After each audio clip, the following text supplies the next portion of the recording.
There's something out here, and it's not human.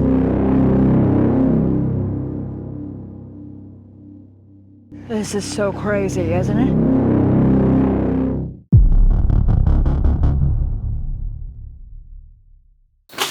Oh my God, oh my God.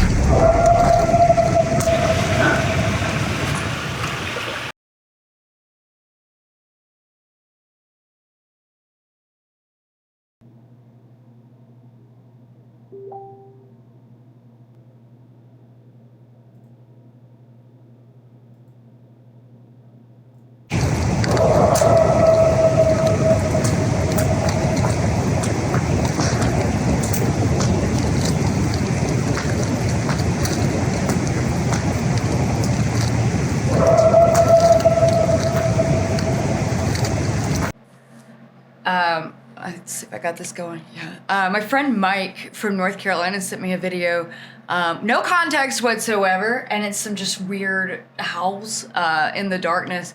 So I'm gonna actually give him a call right now and see what is up with that. So we'll see what's up with that. I want to get some context on this.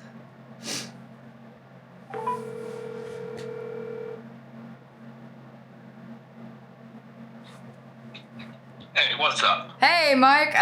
So I just got that video that you sent me. So what is up with that? What is that? A local hiker in the Uwharrie area sent that to me. Okay. I know him pretty well. It's about 2 weeks old. But, I mean, you hear what I hear on it. Some strange howls in the middle of the night. Yeah. And so it's about 2 weeks old. Do you think you can find the location where he took this video? I actually just spoke to him just a little bit ago. Okay. He gave me the general location. Okay. I'm actually packing up my gear now. I'm going to go head up there probably this weekend.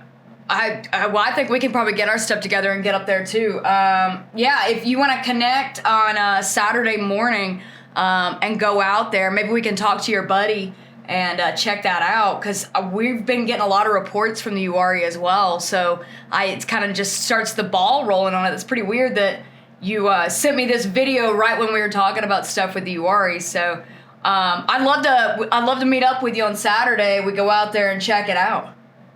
Hey, that sounds good to me. All right, cool, man. I'll give you a call and we'll do that. We got some packing to do, but that's gonna be awesome. I'll talk to you later. All right, have a good day. Thanks, man. Yep. Rad. Okay, that's awesome. Dude, what's crazy about this is we've gotten a bunch of reports from the Uwharrie lately, and then this comes through just out of nowhere. So, looks like we're going to the Uwharrie. Looks like we're going to be heading out to the Uwharrie, because this is some wild audio.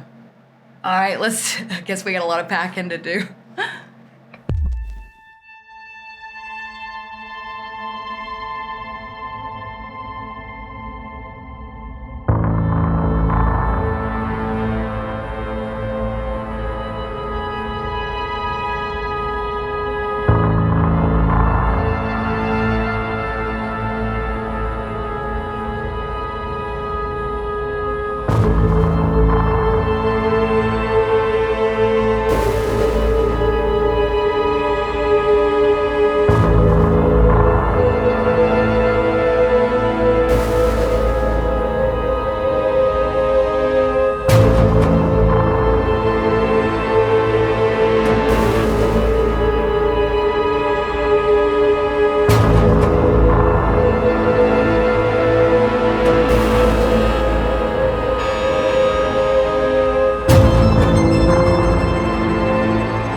I'm Jessi, a documentary filmmaker and one half of Hellbent Holler, a cryptid and paranormal investigation team based in the Southern Appalachians.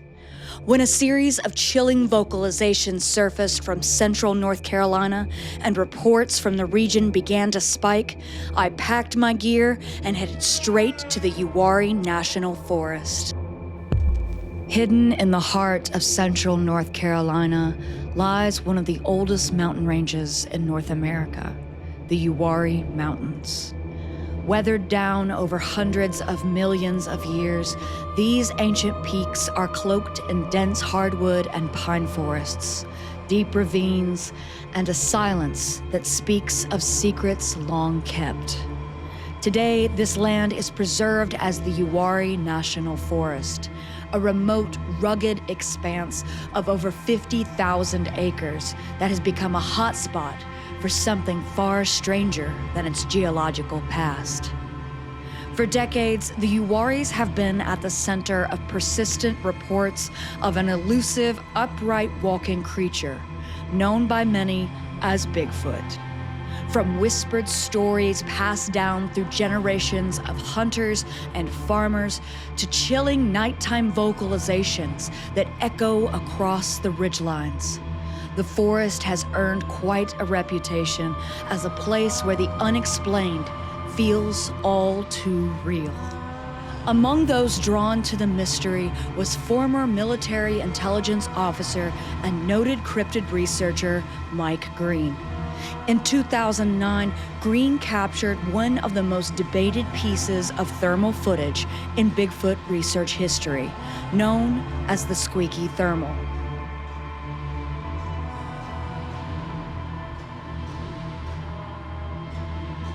His work and relentless pursuit helped place the Uwharries on the map as one of the most active Bigfoot hotspots in the eastern United States.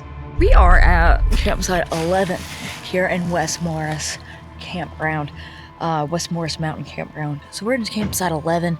Mike Green stayed in campsite 10, but he also stayed in 11. We're gonna go ahead and set up this tent and establish our little base of operations.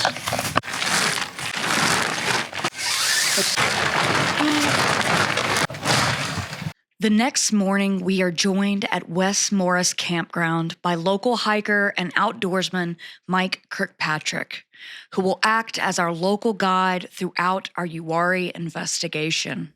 My name is Mike Kirkpatrick. What got me into ultralight hiking and backpacking in general was I did a stint in the military. I was an infantryman, so a lot of hiking on the ground, but we called it rucking back then. But I guess after getting out of that, and it was a nice kind of transition into the normal world, but I can still kind of get a feel of the ruggedness and the discipline it takes to do some country hiking, you know.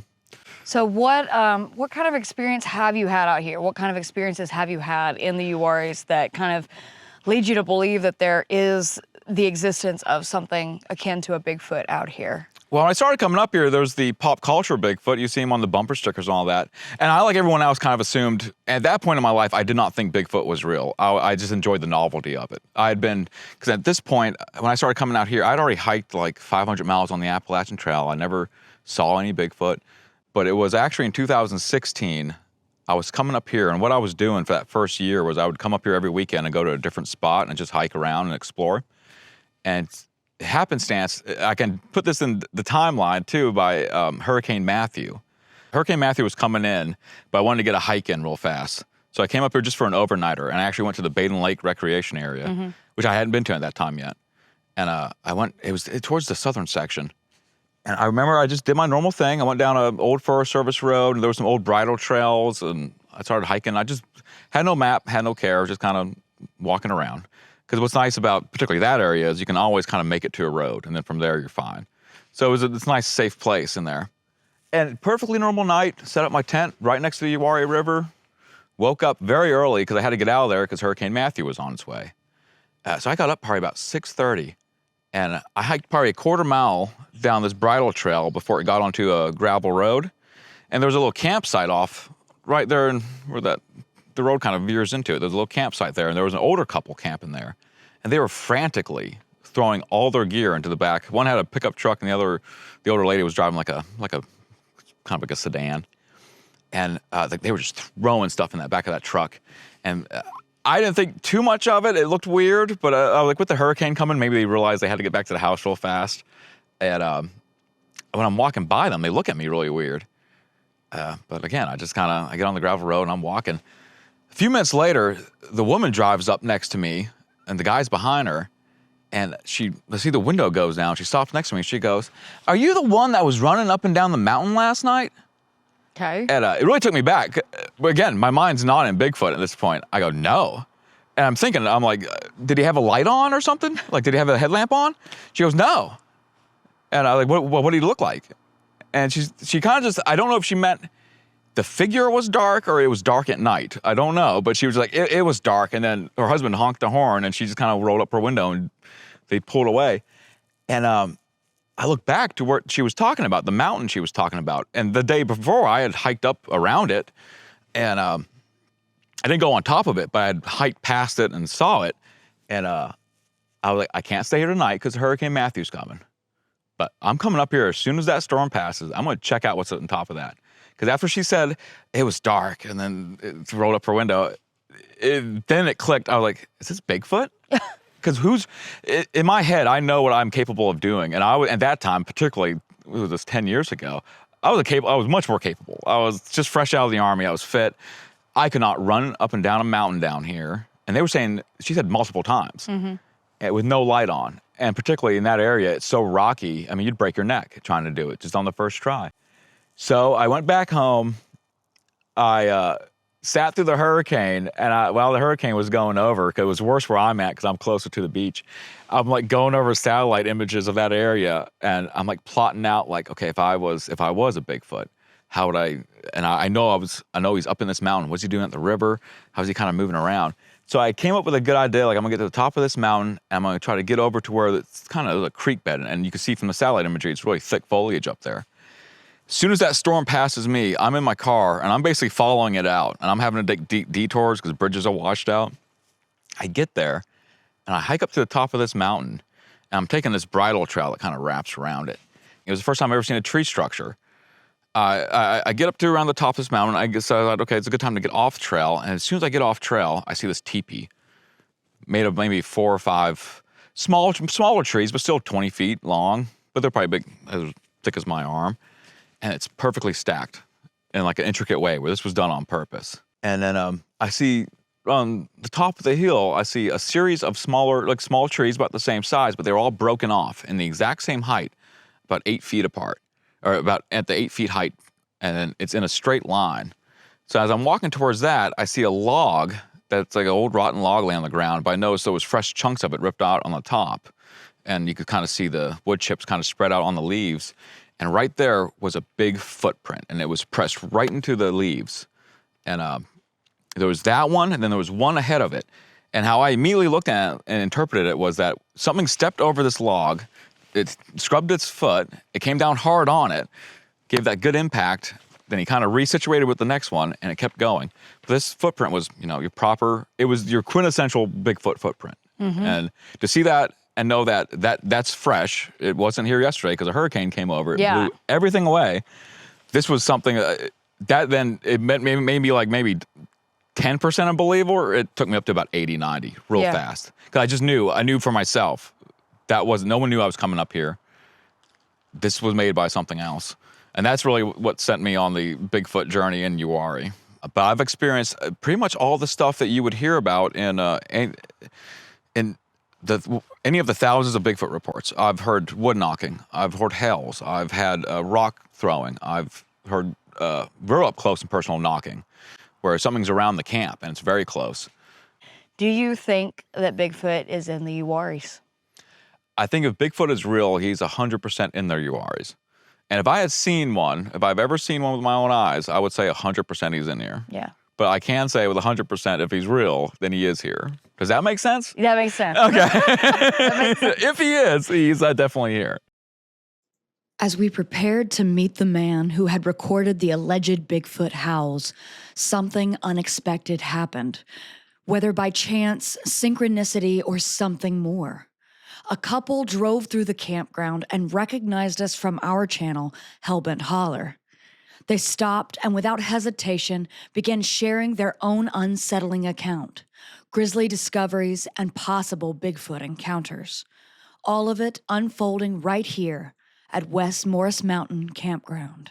Down beyond the gully on this end of here, on the other side of the gully as you're going up the hill, we found deer carcasses. We found skulls, but what was so unusual about it was the fur was plucked off and put in a pile very neatly. And so you found that carcass back here behind this campsite. This is campsite number 10, campsite number 11. Yes. And so you guys have come It was out here. actually, we'd go down to the gully down here and then just kind of go back up that way. And it was just on the bank of the gully, actually, over there.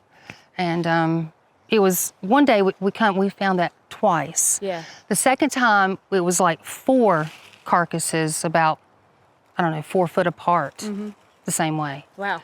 Okay. Jesus. It's almost like 4 different things are having dinner, feeding on their own deer. I don't feel fearful.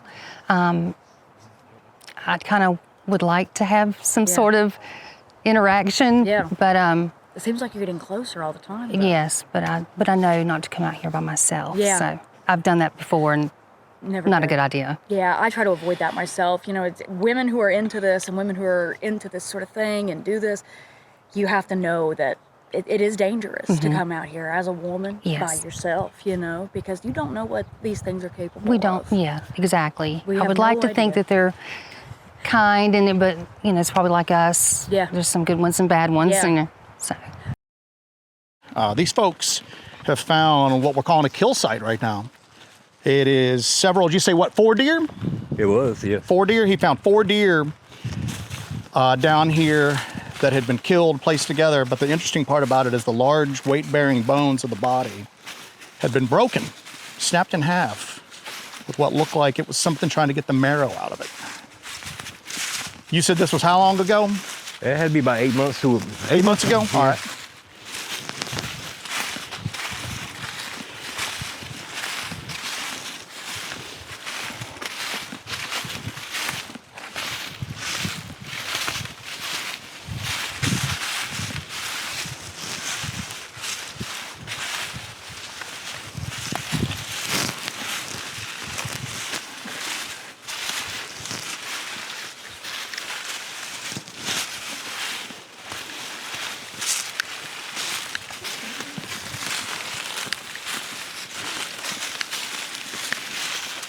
So this is back here a little ways then. Yeah, What were y'all doing back here? Just exploring around or? yeah. Just checking to see what we could find. That's what we ran across it. Now you know Mike Green, who caught that squeaky thermal, he originally started coming here more often because he caught a Bigfoot on thermal walking down right where we're at right now. Oh, This dry creek bed, so. it was right along in here. Right along and through here? Yeah. This side or that other side? Like right here, right in this area right here, because there was a log down and it was all around it. Uh-huh. But this is where it was at.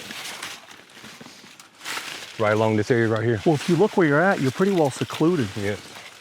What you want about these trees? Like, Yeah.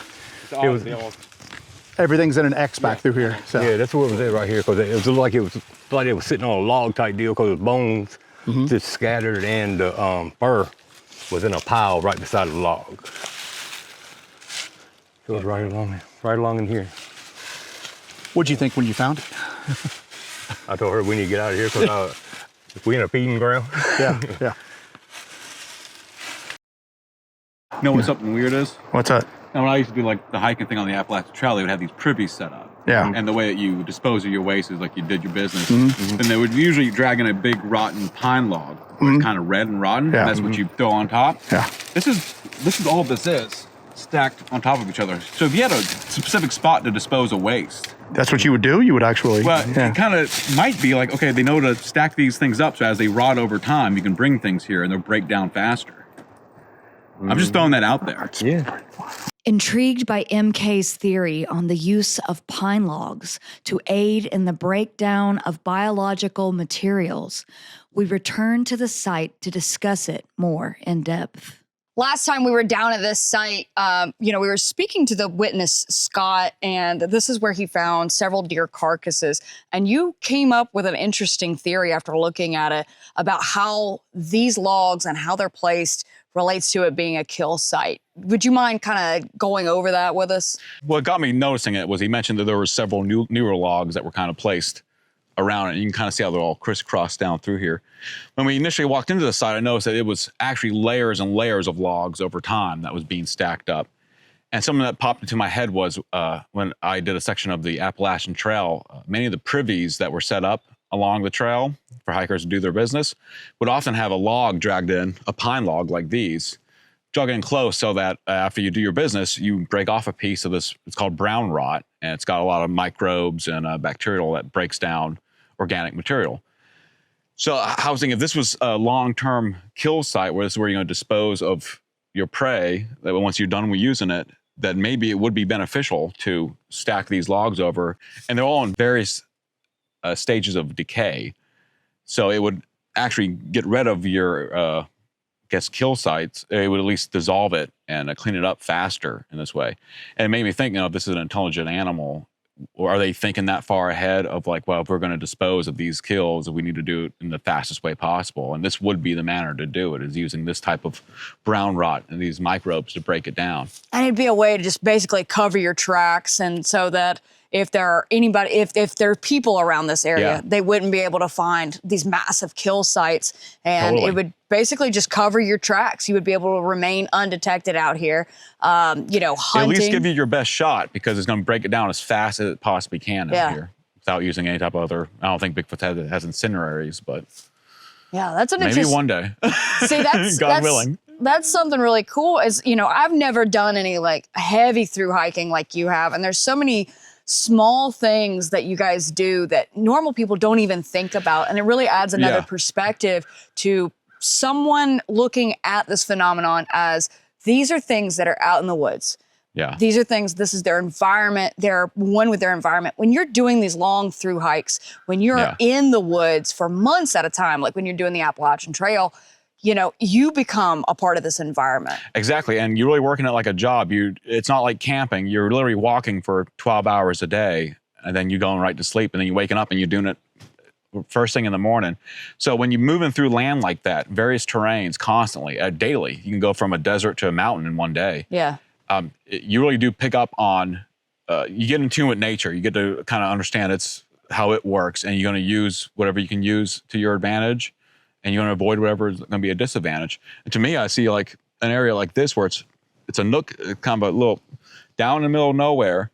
And if you could dispose your bodies and then just stack over it nice and easy, because they could push these things over and it wouldn't take them much. Just knock these things down over it, and then in a year, there was no evidence that there was ever, you can put 100 deer there and it would probably be all broken down. That's interesting. That's wild. Leaving West Morris Mountain Campground, we proceeded to another location in the Uwharrie National Forest. We had made arrangements to meet with Kyle, the local hiker who captured the audio that was the catalyst for this investigation.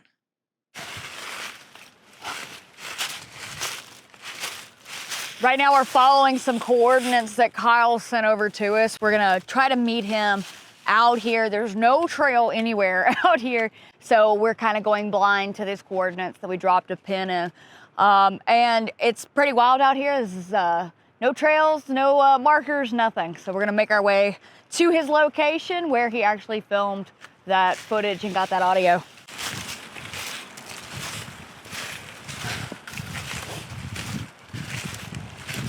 Check our direction real quick, just to be sure. We got a ways to go. We've really not moved a lot.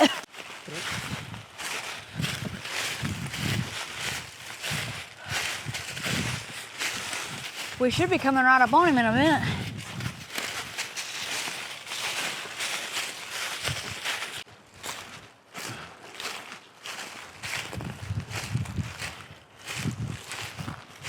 Got him. Visual. Oh, you got him? Got him. Let me introduce you to the crew here. You have to meet us, man. Yeah. We really appreciate it. So, That's all I ever do is get out here and wander around. Yeah. This is some wild stuff. We came across a few weird things walking in. Really? Yeah. There's an old home site, like right there. Really? Okay. Yeah, there's like the remnants of an old chimney right there. Wow.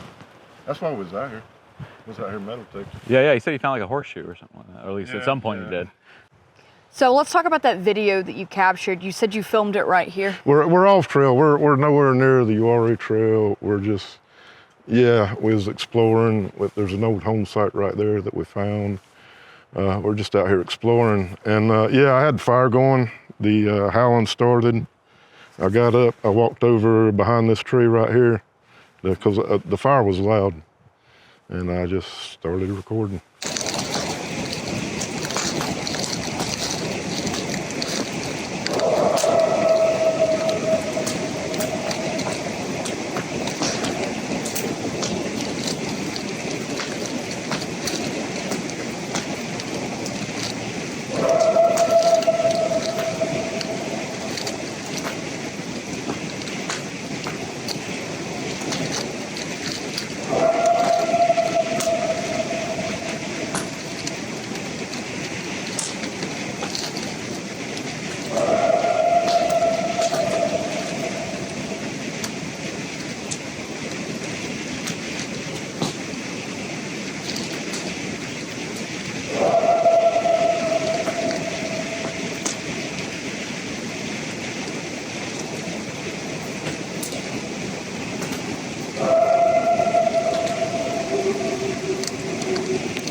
And it went on for about 5 minutes. I recorded 2 minutes of it. Did you hear anything prior to the howling or anything like that? There was weird noises from the minute I walked in the woods.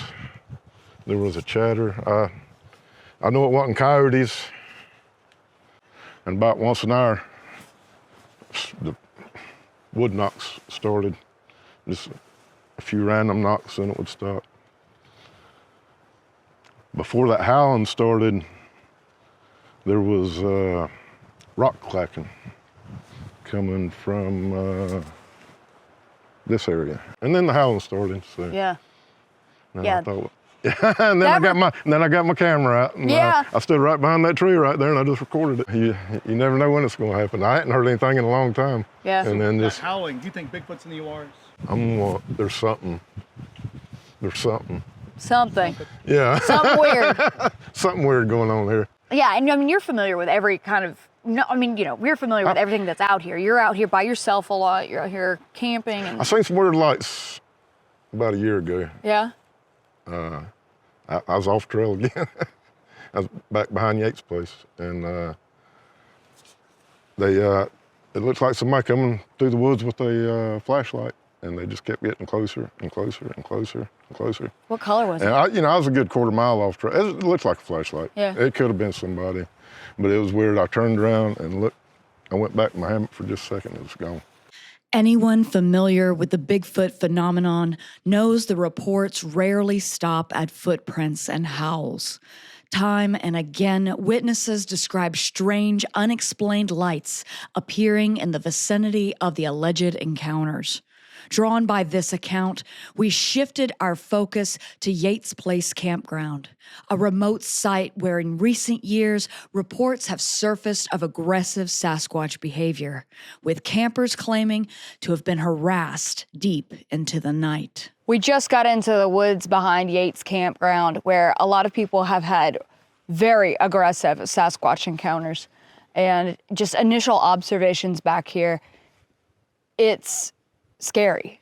All throughout the Uwharrie, the activity has seemed playful and friendly in a way, almost like there's a trickery element, but nothing malicious.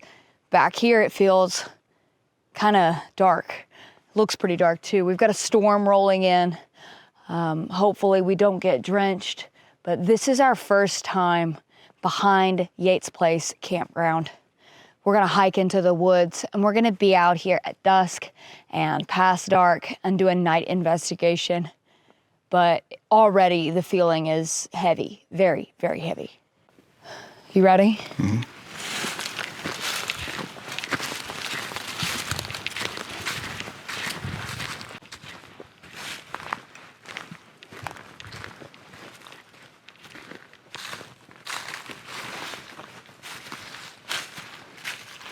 We're gonna hike this road bed. This is a closed down road behind Yates Place Campground. And this connects over with the Uwharrie Trail, but we're gonna hike this closed down road for a bit and see if we can make any observations. We had a storm this morning, so if there's any mud or anything, we're gonna look for prints. We got our shotgun mic running right now, so if there's any sort of sounds in the distance, we should be able to capture them with that microphone. There's a weird stirring in the air right now.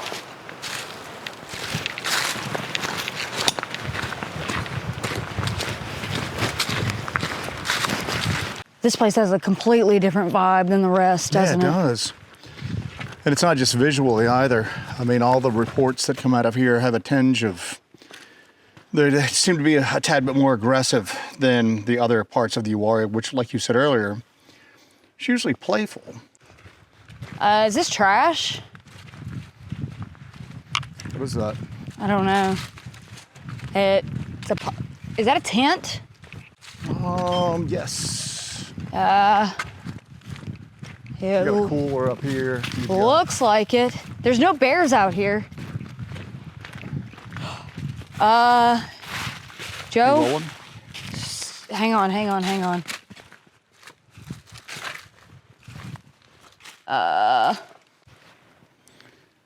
Don't touch anything. I'm not.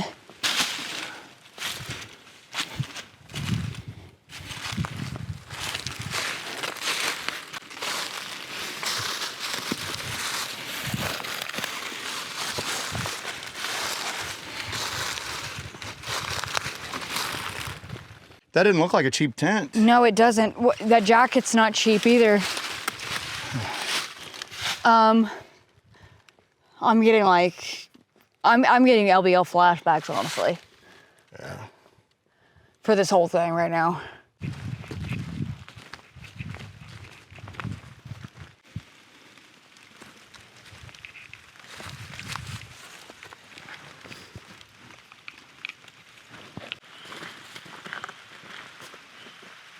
That's a lot of rain. Yep. We're going to pull something out for that camera. Here, I'm putting my body over it. I just heard a deluge of water headed our way. And it's stopping. Have that ready, I guess.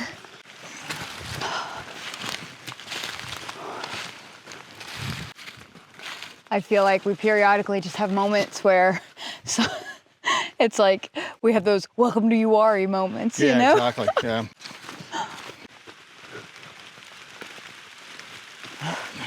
Here we go again. Yep, hold on. Here, you gonna hold that under me? Nope, got it. Right now we're doing our best to protect all of our camera equipment because it is not weatherproofed at all. What an ancient, wild, and unpredictable place. Yes. Right.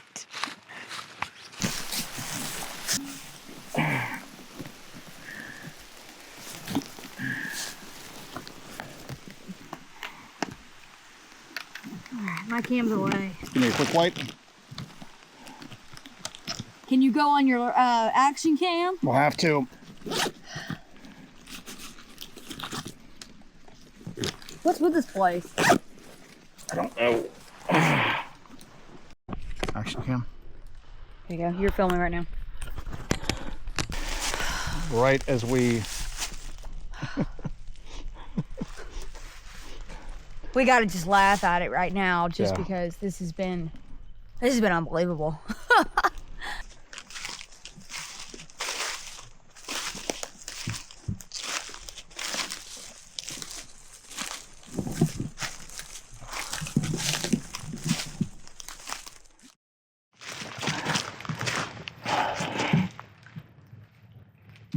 There's fog coming up.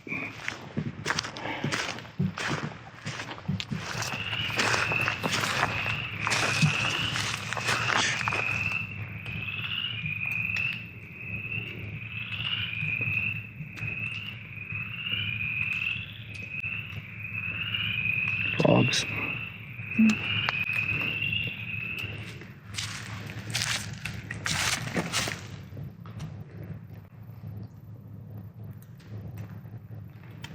The rain kept falling through the night, making things difficult. But aside from that, our investigation remained uneventful. Later on, we made our way back to the area behind Yates' place, this time with our local guide, MK, who joined us to share his thoughts on the abandoned tent we'd found earlier. Air mattress, some food, remnants of a cooler.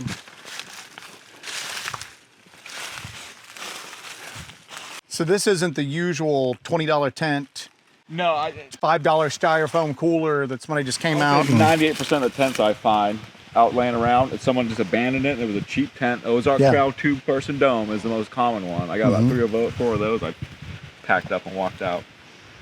But no, really, do you ever see like a $300 tent? But I mean, what's odd is like what they would leave. Like you think even if you're running out, why wouldn't you? Yeah. I mean, there's none of the weird stuff around it like we saw on the Land Between the Lakes with those abandoned tents. No. This might just be somebody who left everything here and got out of the woods in a hurry. Yeah. You know? I don't know, man. That's weird. I mean, again, you're in an area that has a reputation for hikers. Well, let me back up. You're in an area that has a reputation for campers being like hassled. Specifically at night. And an out of the ordinary tent situation over here, you know? Yeah. One of the stories that really stood out to me about Yates' Place, from Yates' Place, was a homeless man who was here for an extended period of time. He was one of those long-term campers. He had nowhere else to go. He was here, and every night a large, aggressive Sasquatch would come out to his campsite and scream at him from the woods, throw rocks. Do you know how long ago this was? I don't have an exact date on it, but it wasn't that long ago. It was within the past couple of years. I would say last time I was out here about 2 or 3 years ago, there was a guy who was stationed up right around that corner down there, and he had like a full, like, I guess it'd be more like an army style tent, but it had a hot stove in there too. Okay. That was someone who when you said that, it made me think, oh, that guy was there for definitely longer than. That's interesting. Yeah, I wonder if it's the same dude. With his story said that he got to the point where it would harass him every night. Like, he had nowhere else to go, no way to get out of here, but it would harass him every night and drove him almost mad. So he was having to build the fire at night to keep it away. When he kept the fire large, it would stay away. So he would spend all day just gathering wood to build the fire up and keep the fire up at night. He would try to sleep a little during the day, but he would have to constantly keep that fire built up all night just to keep it away from him. A lot of this tracks, I mean, it's not conclusive, but it's another interesting data point for this specific area. The stories of possible Bigfoot activity near Yates' Place are certainly intriguing, but during our time there, we didn't encounter anything unusual ourselves. So we decided to shift our focus to another part of the Uwharrie National Forest. Guided by reports of sightings near abandoned mines and caves, we set our sights on Coggins Mine, an old gold mine dating back to the late 1800s, tucked deep in the forest's rolling hills. So this was the top entrance to Coggins Mine, correct? Yeah, you can actually see the pit in here too once you get close, and the old fence that used to get gated.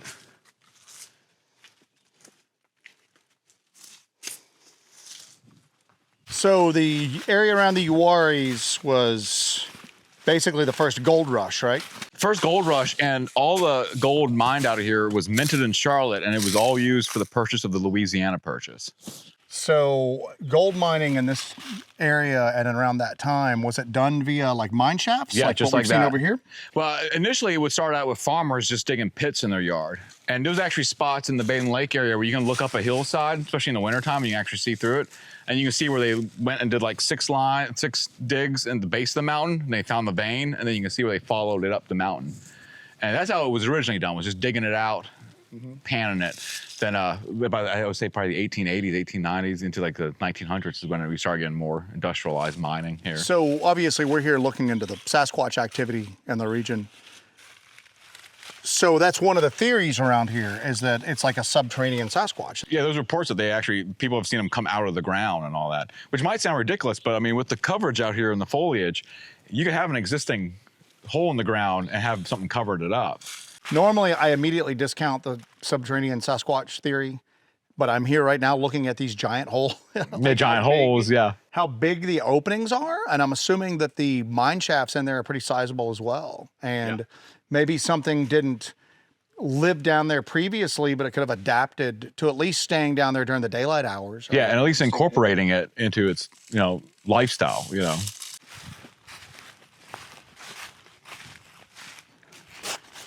This is wild back here, man. Yeah. Not to mention a little unnerving. Very unnerving.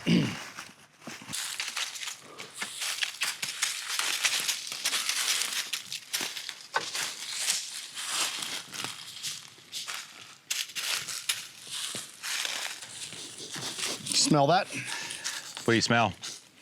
Got like a musky smell. I guarantee you there's air coming out of this. I can feel it. You can feel the temperature. Oh, wow, yeah. Feel the temperature change. Wow, they got it. Are you kidding me right now? Oh, wow. Yep, they did. I did not expect that. I actually thought it was going to be open.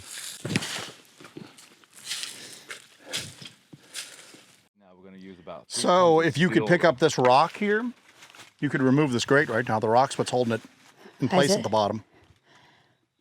It's movable? I mean, I couldn't move it, and I don't think you could move it, but if you could move that rock, you would be able to, I think you could actually get in there. Oh, this is a different area, huh? A different world over here. I mean, this is like a different environment. This is everything. MK, You don't want to see this. MK, something's traveling through here. Oh, yeah. This path. This There's is a something used traveling path down right this here. path here.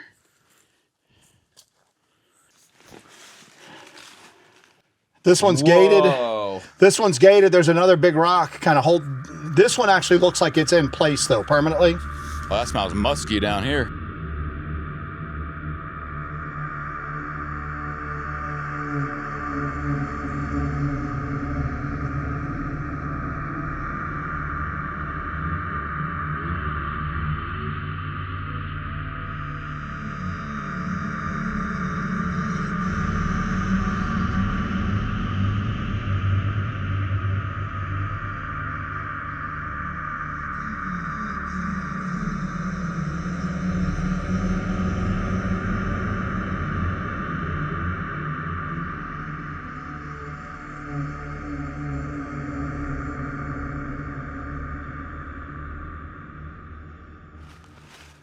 There's blackberry bushes everywhere. You could probably get like hundreds of pounds of blackberries every summer out here.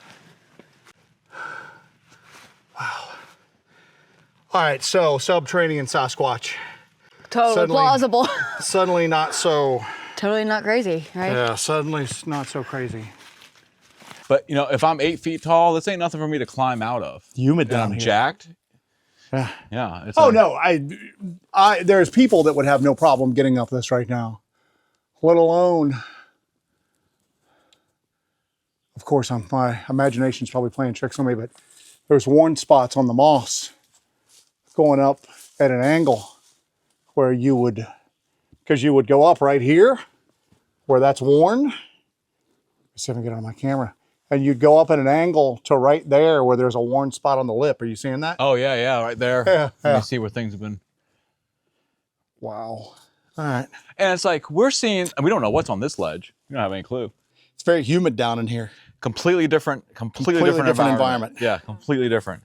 And completely hidden away, forgotten, tucked away.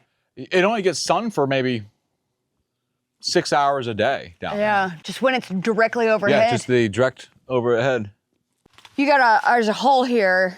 Yeah. There's an opening there. Come in here in the winter, you'll be able to see. You've never been down in here? Never been down. I didn't know the whole little location even existed. Apparently nobody knows this exists, but Another thing too, if I'm chasing deer, this might be a good spot to chase them to. They're Dunskies. Oh, they're never coming out.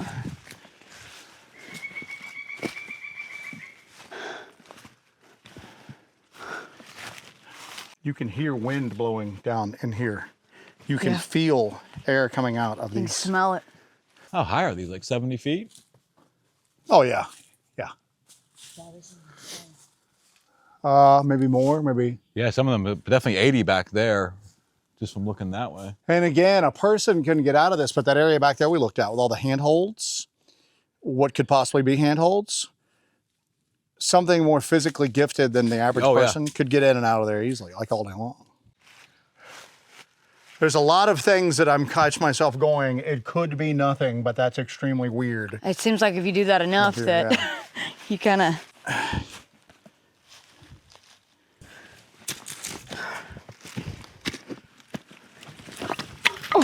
Okay.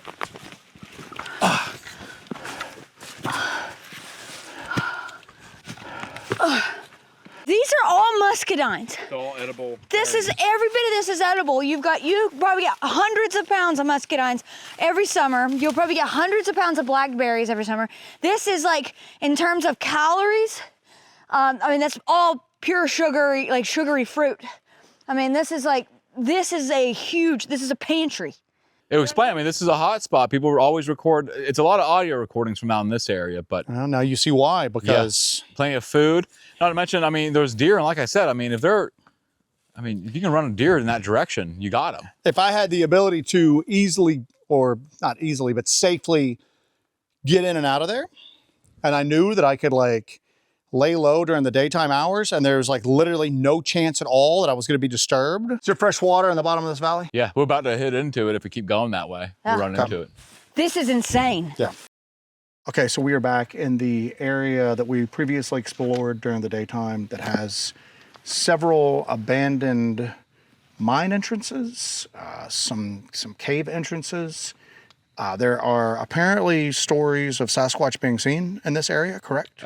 Seen and heard. Okay.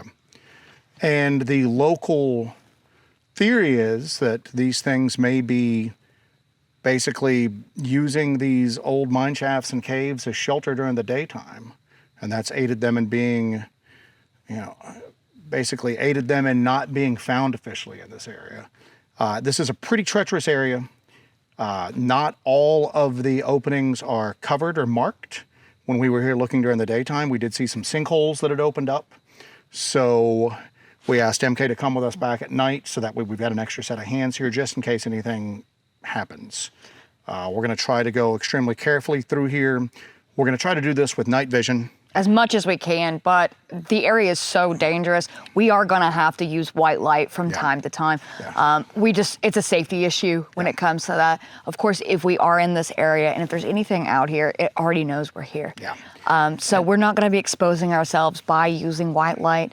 We're in its territory at this point. And maybe the white light will make it curious or tick it off enough to that's have it true. come in and take a closer look at us. But so we're going to be going to this. I think we need to go ahead and while we're on this road bed, maybe switch to night vision. Yeah.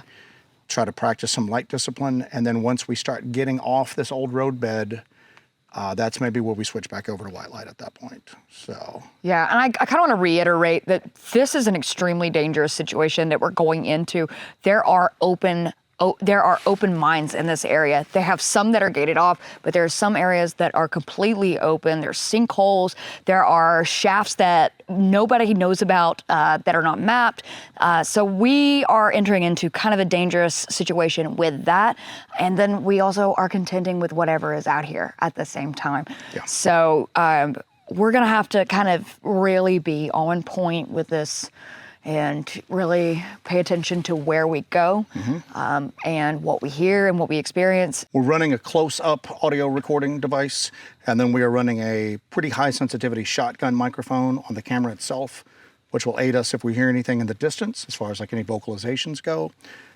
So we're going to have that. We're going to have 2 different cameras running, a camera on my chest, and then the main camera, which is capable of night vision if and when we decide to use that. So, yeah, I think we're pretty well set up for everything. Yeah, You know, as best as we can be. as best as we can be. So, all right, let's get moving.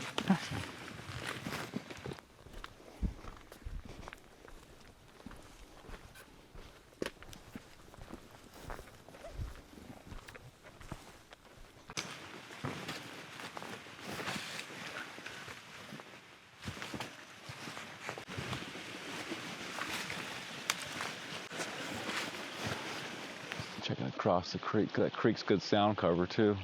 Oh yeah, I didn't even think about that. Yeah. What's that? If these things know how to use planes for sound cover, that creek is perfect sound cover.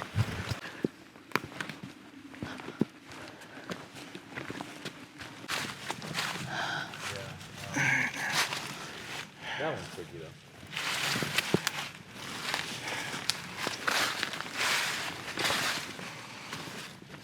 So these walls are remnants of the old mining operation, right? Yeah, this used to be part of the retaining wall for the main complex of the mine, which was up on top of this hill. And these road beds all here, they're made for like the horseless carriages and Model T, so they're very small, just kind of. But that's all they had was equipment running in here. So real quick, was there mining that went on in this particular area we're in right now? Oh yeah, directly in it. So we need to go ahead and I need to switch off night vision. We need to go to like white light for a while, Yeah. just to be able to watch our footing.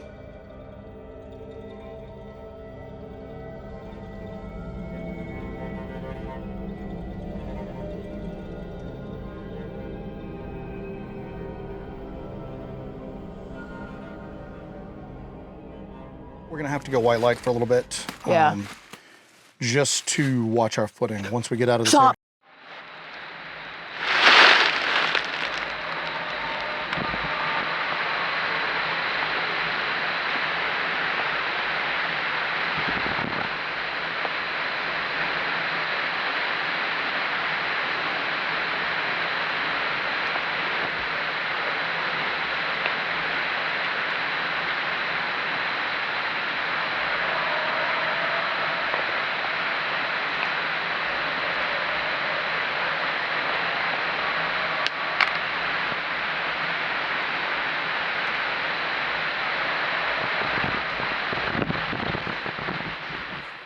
I think the white light ticked something off.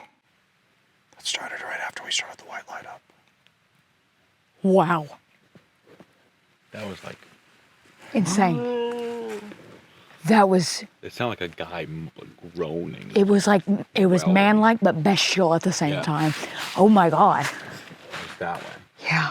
So we're gonna try to climb up this hill next to where these retaining walls are. See if we can get some elevation and listen up for a while.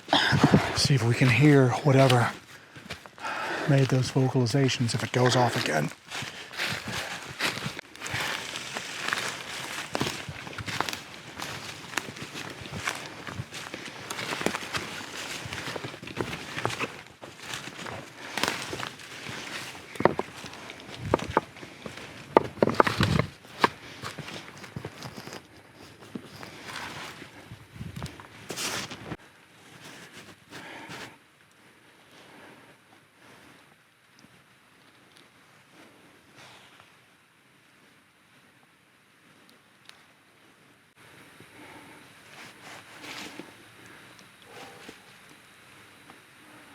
The screams were crazy. We climbed to the top of the crumbling ruins, once the heart of a bustling mining operation, hoping the elevation would give us a better vantage point to capture any further vocalizations. But the forest below held its breath. Silence pressed in around us. With no signs of movement or sound, we chose to push deeper into the wilderness.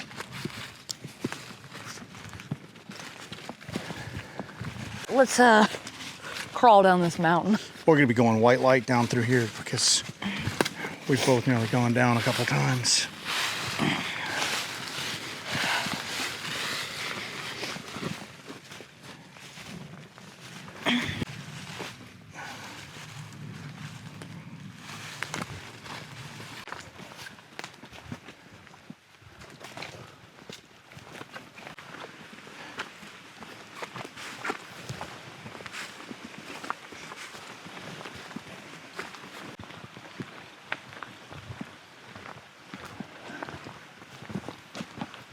All right, we just gotta be diligent about snakes because of the rocks.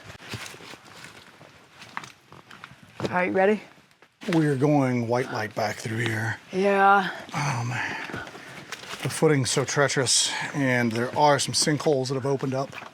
So we are going to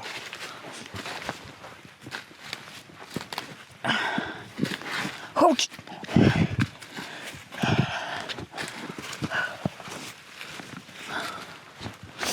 Ooh.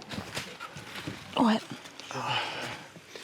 So there's been multiple recordings of possible vocalizations in these areas, as well as sightings. I'm telling you, if you were looking for places to stay hidden, especially during the day, areas like this would be perfect.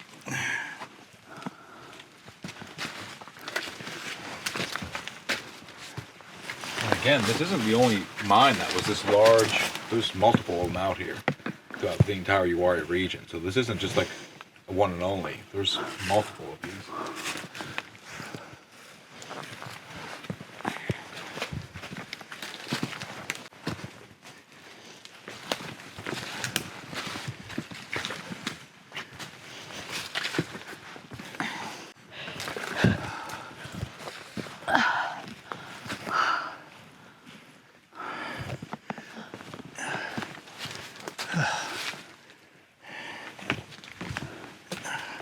This is so crazy, isn't it? Yeah.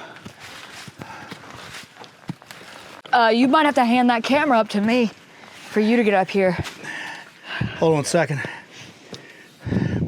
There's an opening that goes deep into the ground right here. We need to watch our footing. Yeah. I think some of these spots that are covered with leaves might actually Have opened up. just kind of go out beneath your feet.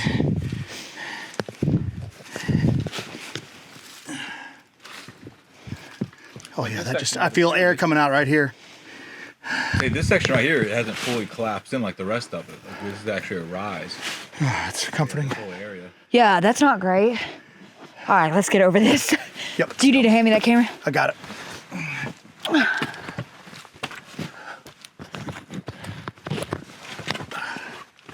Okay. I'm good. I got it.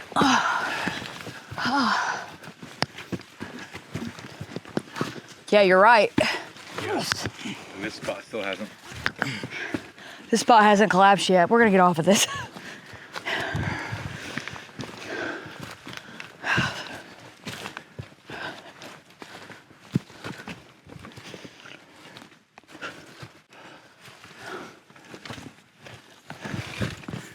Oh my God, look at that one. Whoa. Check this out. Feel a little bit of air coming out through there.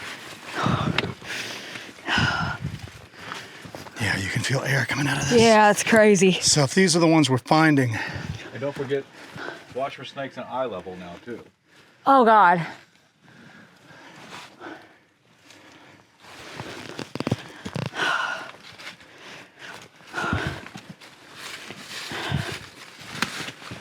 Oh, Jesus. All right. Take your time. Let's pull the slide down.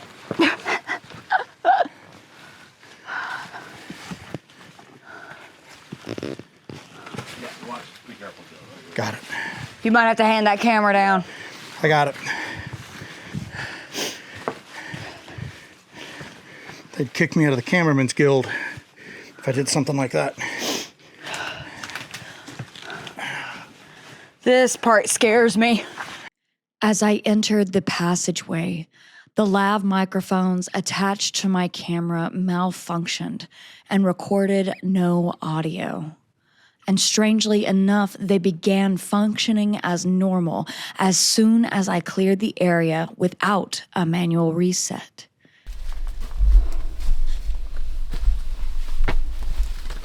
Another hole right down there. To add to the bizarre, unexplained tech issues, Joe's chest camera began to distort and malfunction as he entered the narrow enclosure just behind us.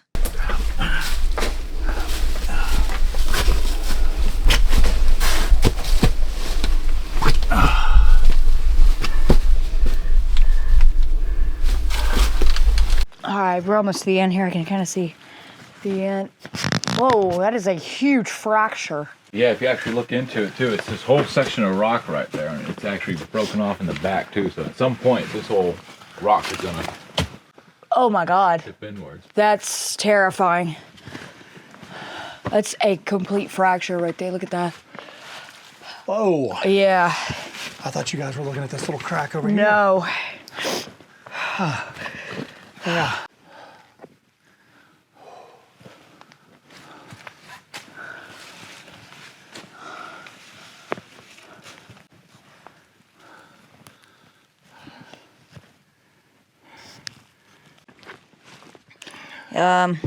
You got a hole opening up right here.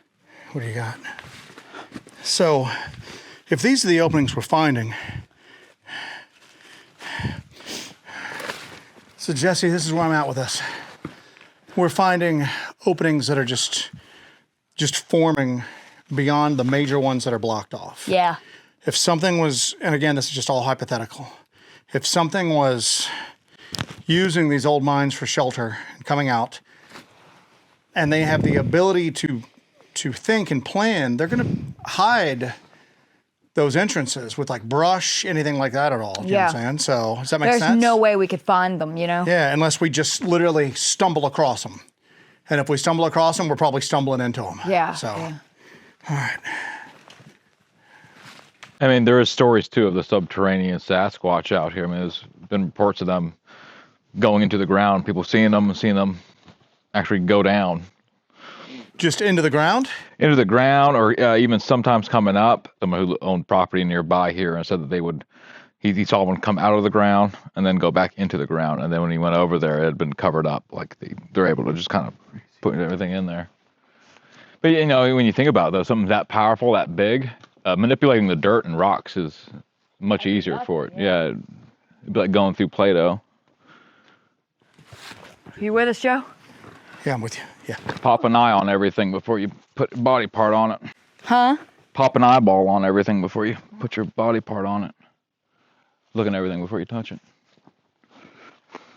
Because this is like a copperhead's dream right here. God, you scare me so much with that. All right. Copperhead's dream.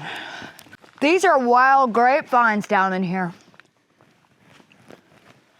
We found these at the other crevasse. These are wild grapevines. But late summer, these are gonna be full. This is one of the most dangerous places we've ever been. Yeah. Yet.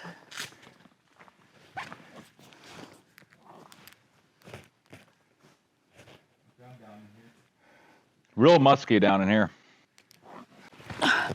Oh God, it is. Right? Yeah. Wait, is there a musty smell coming out of the... Yeah, I think it's coming out of the mine shaft here. Ugh. I don't remember that from last time. Oh, buddy. Why am I feeling uneasy all of a sudden?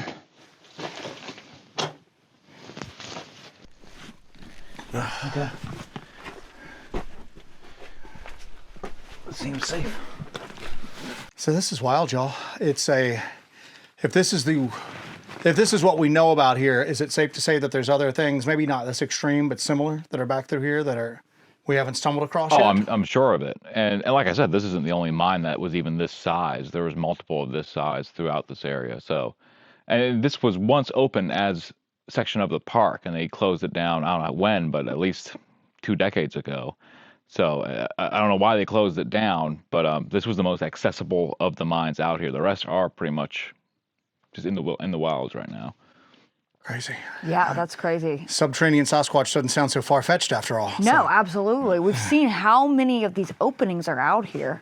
You know, it's totally plausible. And these are big mines here. There is hundreds and hundreds of personal mines where the locals, farmers back in the day, they would start their own mines. So there's an unknowing amount of mine shafts going into the ground out here. let's move on out. That's crazy. Let's keep our ears open, see if we hear anything or run into anything.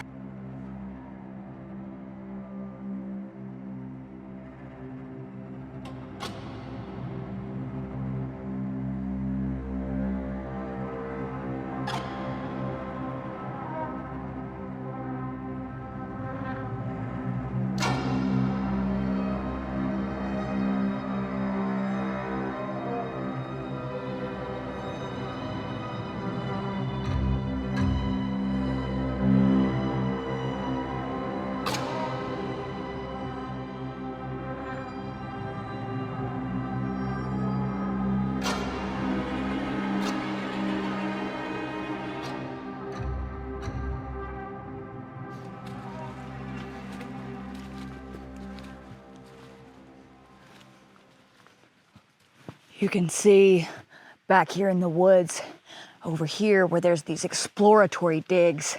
When they were starting to dig these mines, they would dig into the side of these hills and these mountains to try to see where these veins of gold were. So there's exploratory digs over here, and they are deep. They're deeper than you would expect, and they just drop off into these holes. You can take a look at it over here. Yeah. Follow me. Whoa, yep. This one's filled with water.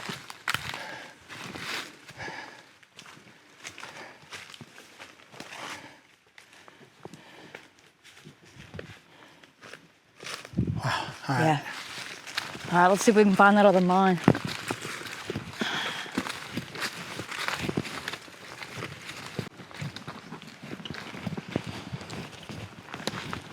Wow. Take a look at this.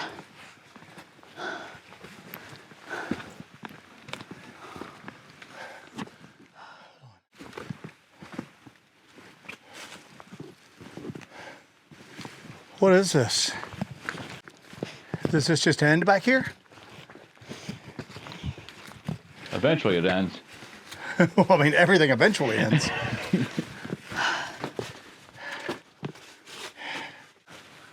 Wow. Hold on. And those duplicates of this out here too. This exact setup.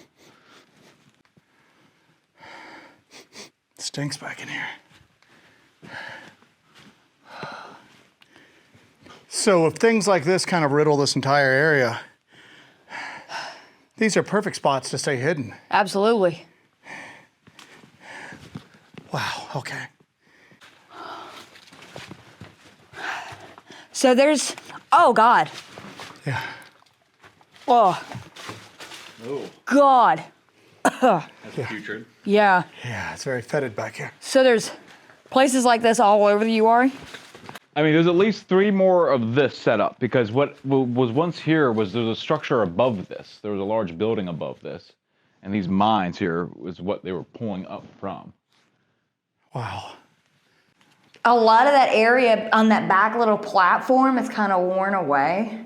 Like as if something has gone back there and been on that platform back there, out of the water.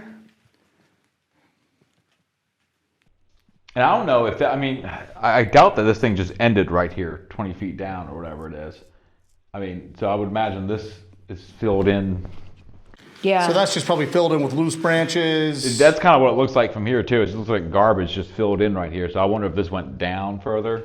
Somebody's shirt. God.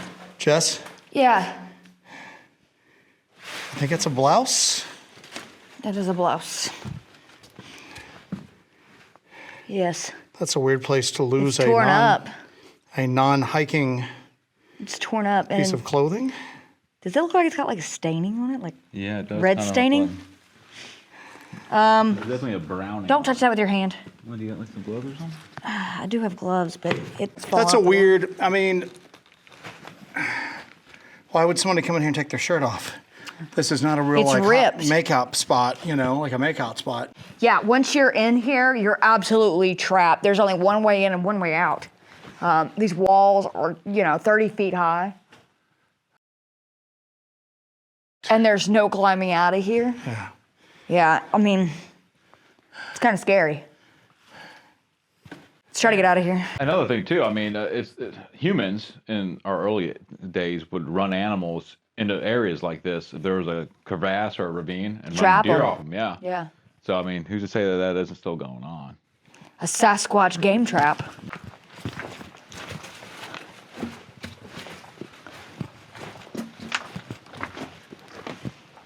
The Uwharries are absolutely wild. I mean, this is crazy. I mean, Uwharries are buck wild.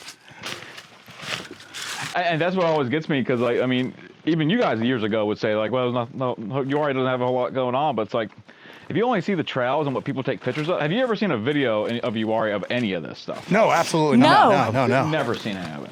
No, this place is, and we're just barely scratching the surface. Yeah. Oh, yeah. I mean, like I said, those 3 more mines exactly like this setup out here.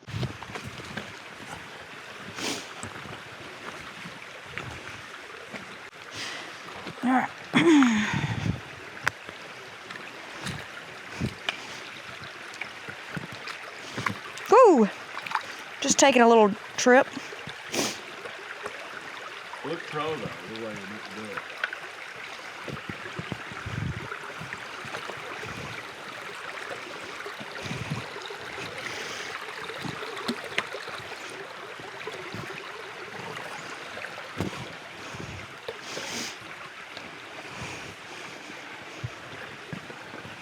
Jessi, you're a rock star.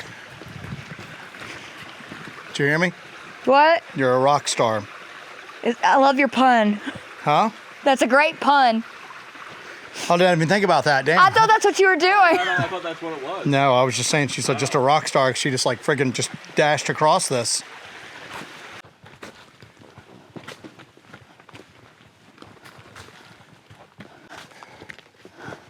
It's like a corridor. Yeah. Straight back to where we're going, actually. It just disappears. Shh, quiet.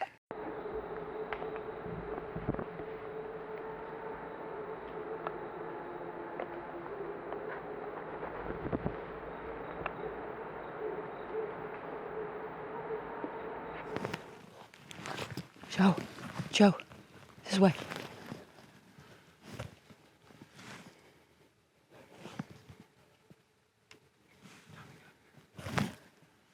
Joe, get up here. What do you got? Get up here. What do you got? This way. Sound or Audio, yes. Audio.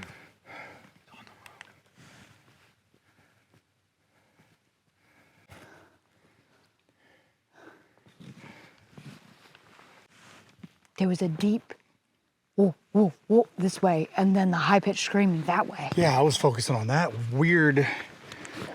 What the hell was that behind us? I have no That idea. whoop, That was a. whoop, What was whoop. odd was when we crossed that audio line of the creek. As soon as we got within the creek, Yeah. we heard it. It was Wow. okay. Okay. Yeah. Wow. What is that? As soon as we got far enough away where we can't hear the creek no more, that's when we could hear it. I wonder if that was going on the whole time we were down there. Maybe.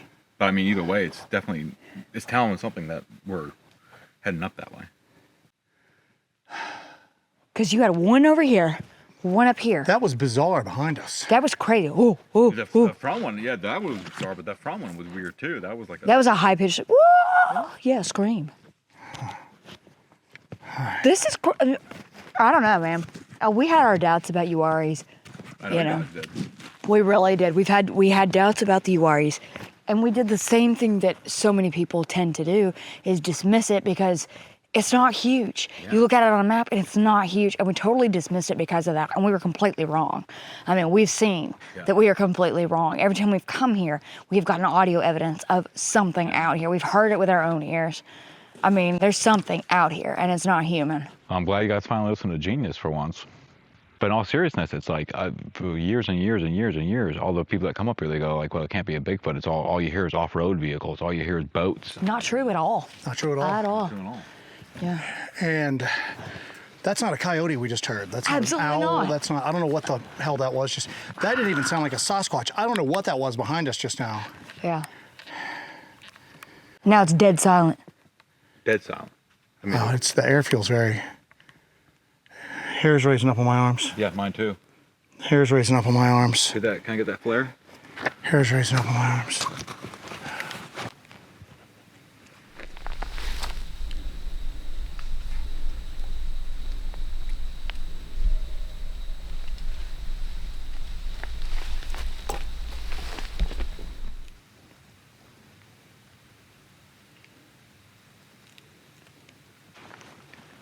It's getting closer.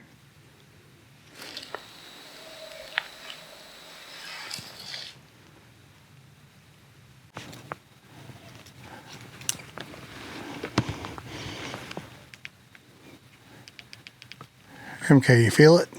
Yeah. Something's watching us. Yeah, I'm sending a message on the Garmin. Someone's watching us. I feel it down the back of my neck. I'm scanning with white light. 3, 2, 1.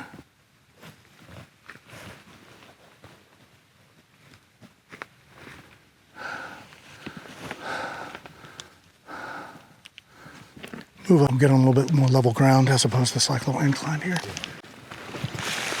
Hold on. Was that signaling? Hold on. What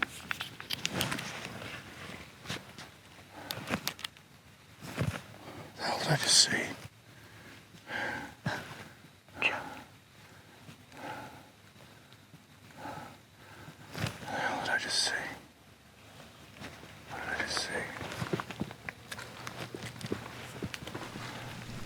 Something in the woods behind us. Look over there. You recording? Yeah.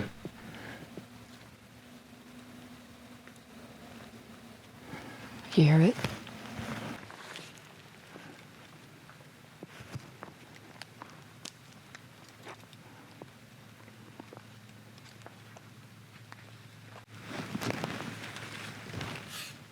There it goes. Behind us. They're all around us. Every hair on my arm's like standing straight up right now. Move higher. What? Move higher. Move higher? All right.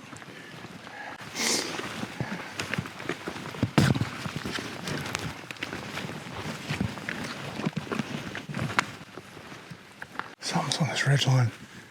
Something's on this ridgeline beside us. Second time we just saw it out of the corner of my eye. What would you see? Camera, take a camera. Jess. Are you going up there? Yeah.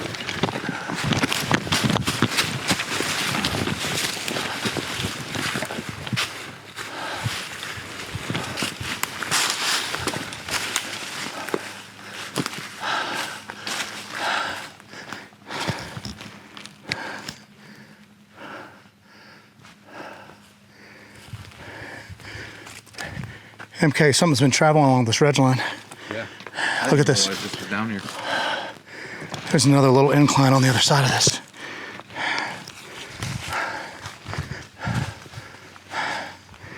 And that tree broken off right there. Yeah. Something's been traveling right along this ridgeline. Just stay where I can see you.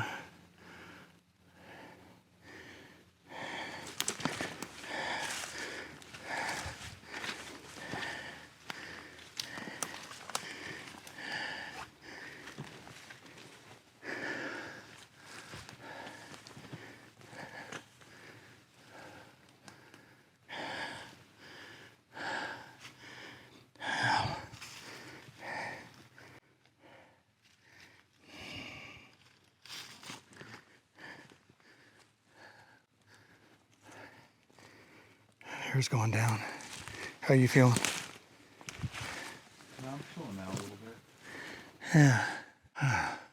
That was odd. Like that was like. Dude, that was like the cone of silence. I realized like the moment we realized we couldn't hear nothing, but except for those howls, then it was like everything's kind of like. and it just and then you could just feel it on, like I said, every hair on my body just like stood straight up.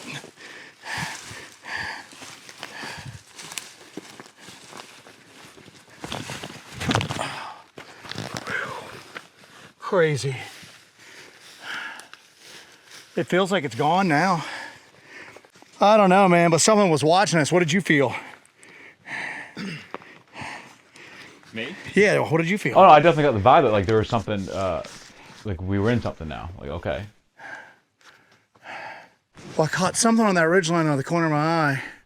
And that's what I was staring at it going, what am I seeing? What am I seeing? And then I saw it the second time, and Jess up on that ridgeline. What did it do? Down, like just like a quick flash of movement. And like first time I thought it was my eyes playing tricks on me. And then the second time I saw it, I was just like, same thing I just saw a minute ago. There's no way I just imagined that. And it must, and again, I didn't see what it was. Hell, it could have been anything. How does that move so quiet?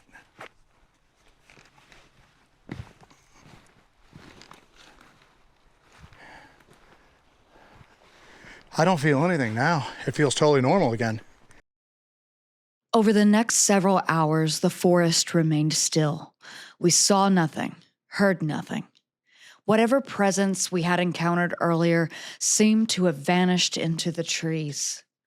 After everything we had experienced, we made the decision to end the investigation where it had all begun, West Morris Mountain Campground, and shift our focus to capturing high-quality audio of the possible Sasquatch vocalizations that so many, ourselves included, have reported. When we arrived, the campground was completely empty. Not a single vehicle, not a single soul. Alone in the stillness, we began deploying additional recording equipment, hoping the silence would soon give way to the strange and unexplained calls that have made this area a hotspot for encounters. Jessi, would you like to? So this is a device that we just kind of rigged up. We tried to use it previously, and we had some strange battery drain. Hopefully that's not going to happen to us tonight, but that is a high sensitivity microphone that is hooked into a digital audio recorder on the end of a carbon fiber stick that Jessi can basically, it's very mobile, very agile. It's easy to direct around without a lot of handling noise. So basically Jessi is going to be here posted up with that and her thermal imager on a tripod behind her. And she's going to basically be scanning the surrounding woods, listening to see if we hear any vocalizations, tree knocks, anything out of the ordinary. If I hear anything, I'm gonna make a signal, and then Joe knows to go straight to the parabolic. We have our mobile parabolic set up here. We don't use this too terribly often in the field just because it's kind of a pain to set up. We're usually on foot, but we're in a campground right now. So we actually have a picnic table here next to us. So we have ample room to set things like this up that we don't normally use. I'm gonna have that on, and I'm also going to be monitoring our infrasound detector. Now, normally we have this hooked up to a laptop, but I'm just running this in its mobile configuration this evening. We are gonna be basically looking for any strange vocalizations and then an accompanying spike on infrasound. Our theory is that if these creatures use infrasound, it's not being used for the zapping effect that everybody reports. That's something else. But that they would be using infrasound to communicate like every other animal on Earth uses. So we're going to be looking for basically high levels of infrasound, very intense infrasound, basically into the red zone right now. You're seeing the green go, and then we have blue that will flash occasionally. That's normal environmental levels of infrasound for this area.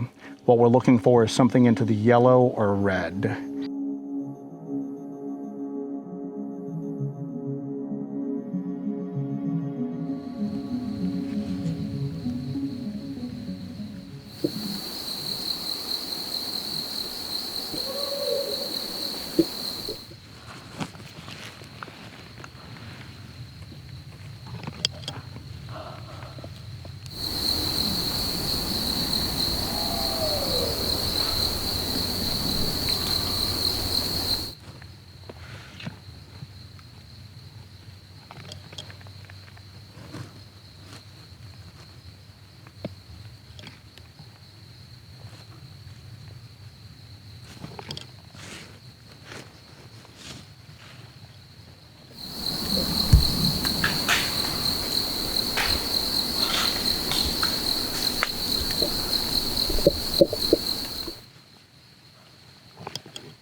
Oh, we got him.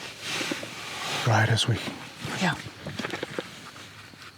got it on both. we got it. Yeah, we totally got it. And it was moving around in the woods. We got it moving in the woods. As the night wore on, an uneasy stillness settled over the forest.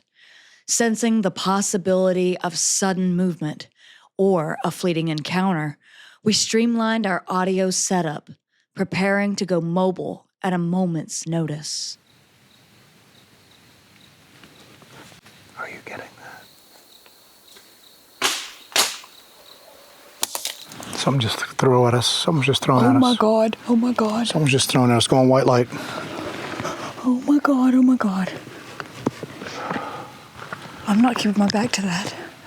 Something just got thrown at us.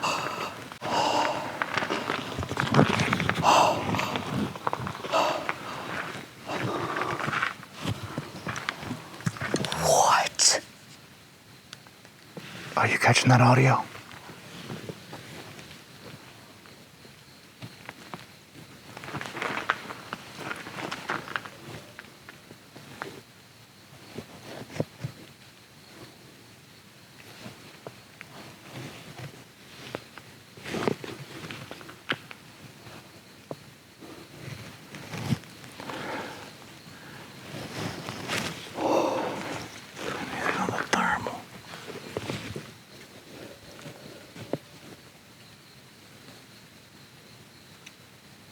That was crazy.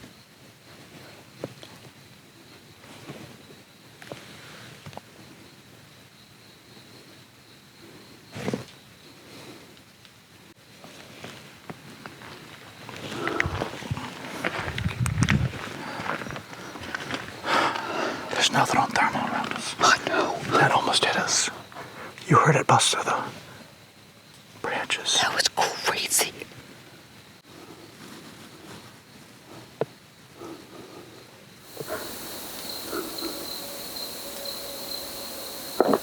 Oh my God. Did you hear the yell? I'm hearing that with my naked ear.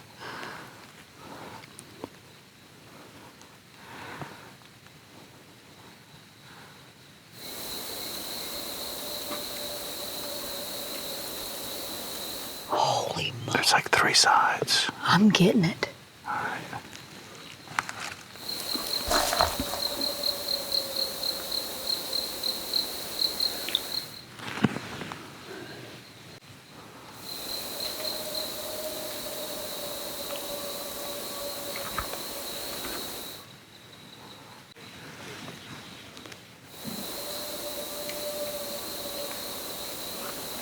Oh my God. I'm getting him.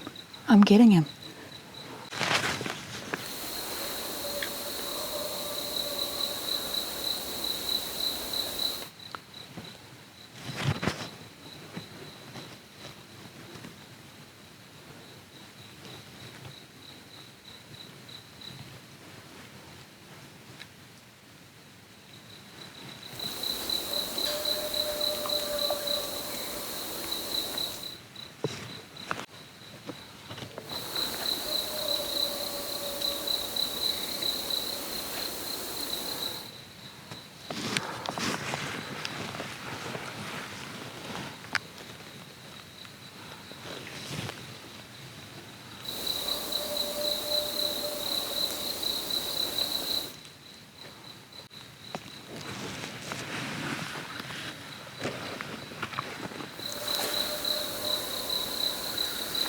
It's getting closer.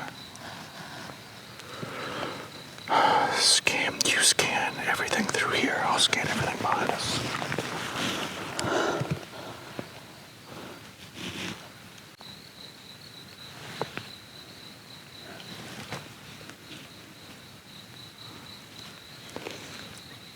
Do you think he's coming?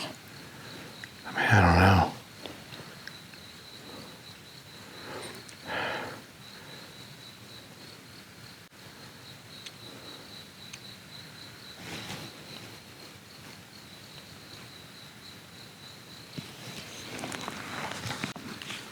He stopped. Do you think he's coming this way? I don't know, Jess.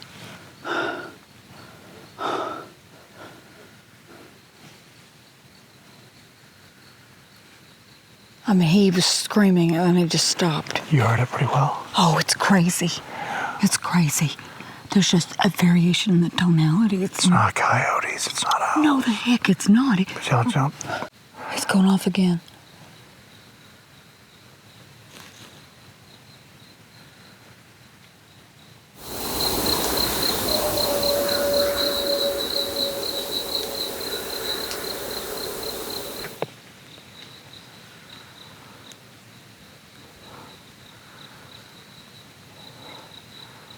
It's big.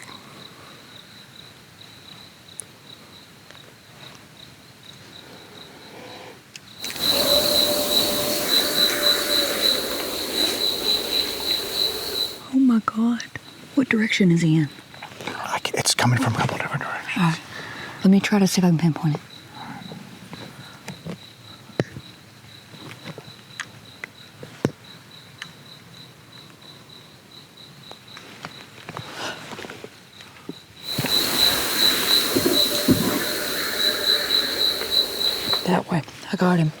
I got him.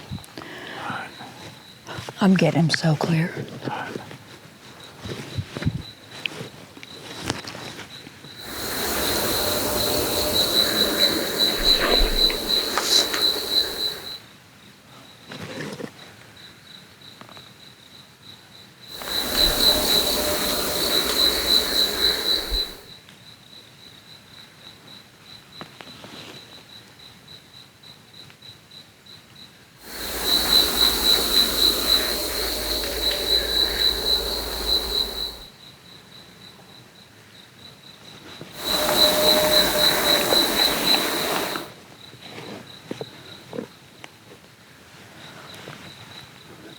You get the impression it's like a male? Oh, it's a male. You think so? It's a male. He's not happy about something. He's mad about something is what it sounds like. That's my impression. But I don't know. You don't know.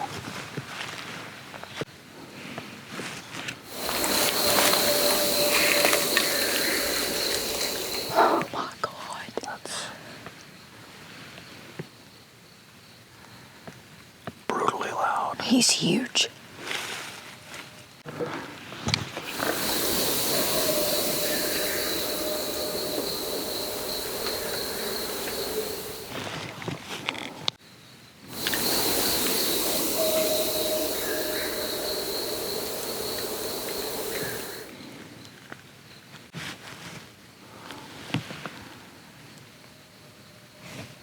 It's getting closer. I think he's that way.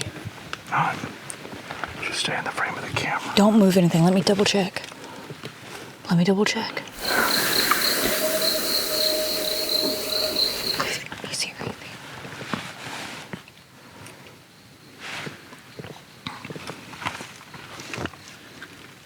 Is it moving around us? I'm trying to pinpoint. If he'll go off again, I can pinpoint him.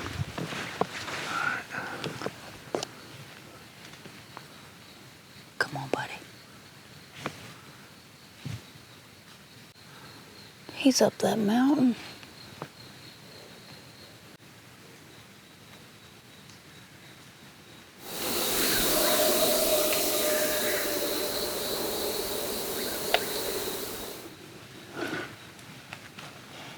There he goes. It's moving off. He's moving off.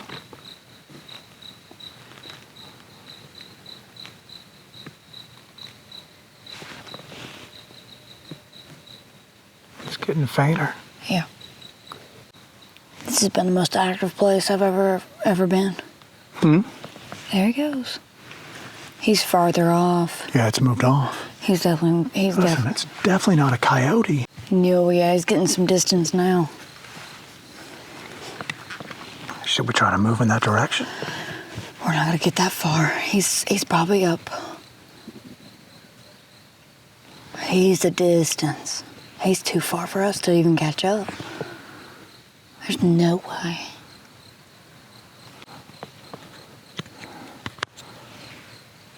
There he goes. That's wild. I got him. He's going again. He's moving and he's just yelling. He's going up Morris Mountain.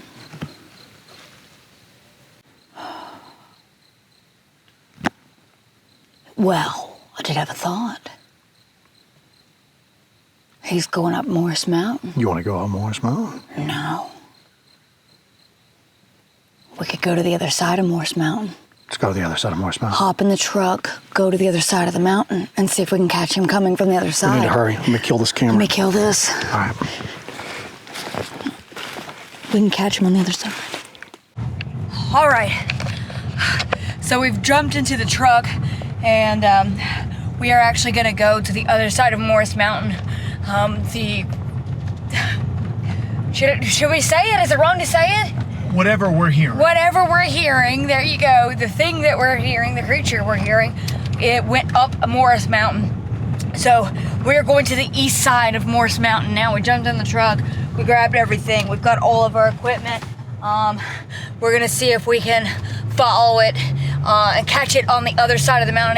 It's going over the mountain right now, so we're gonna see if we can catch it on the other side. So we are traveling 3.7 miles, go right on Tower Road. Got it. All right, so we're heading to the other side of the mountain. There's no way we can chase it up there. It's moving too fast. It's moving too fast, so we're going to try to cut it off at the pass. We are headed, and we're gonna get to the other side, and maybe when it gets to the other side of the mountain, we can catch it on the other side. So We need to be running thermal nonstop. So I've got my thermal down here ready. okay. And then we're ready to go. I've got my audio there, headphones in my pocket. As soon as I pop out of the truck, I'm Get that audio running up. pulling my audio recorder out. I'm gonna see if I can catch it coming on the other side. I've got my thermal, and we're gonna see if we can get it. But that was absolutely crazy. So, all right, we are blasting it down the road.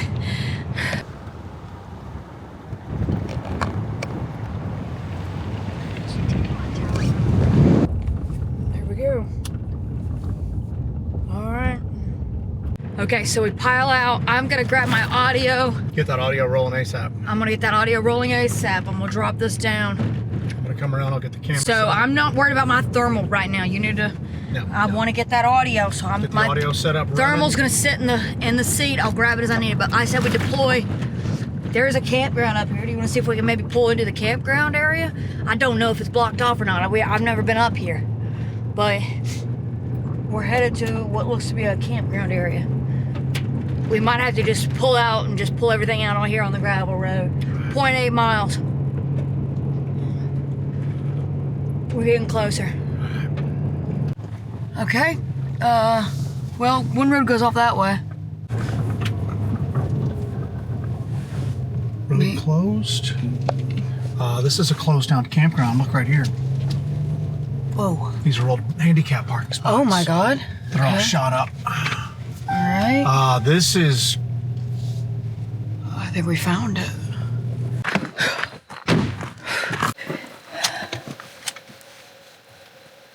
Oh man.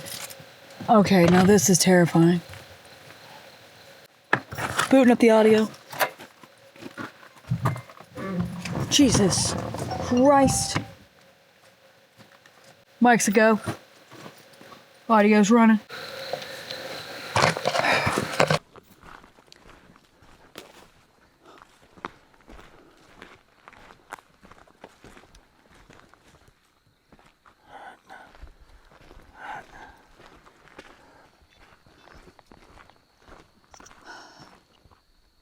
Let's hold here. Let me get a listen. Hold here.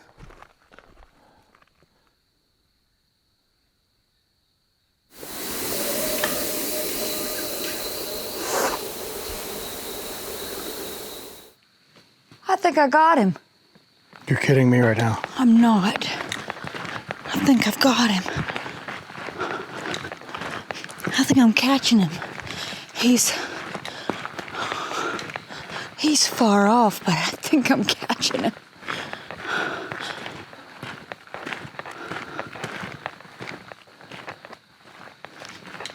Hold.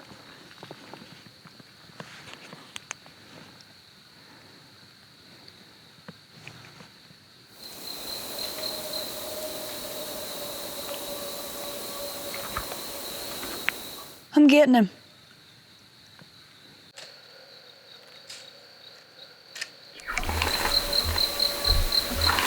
Oh my, it's him. It's him. Huh? It's him. It's him. You hear him? Yeah. Damn, Jess. Damn. I guess we got a monster on Moore's Mountain.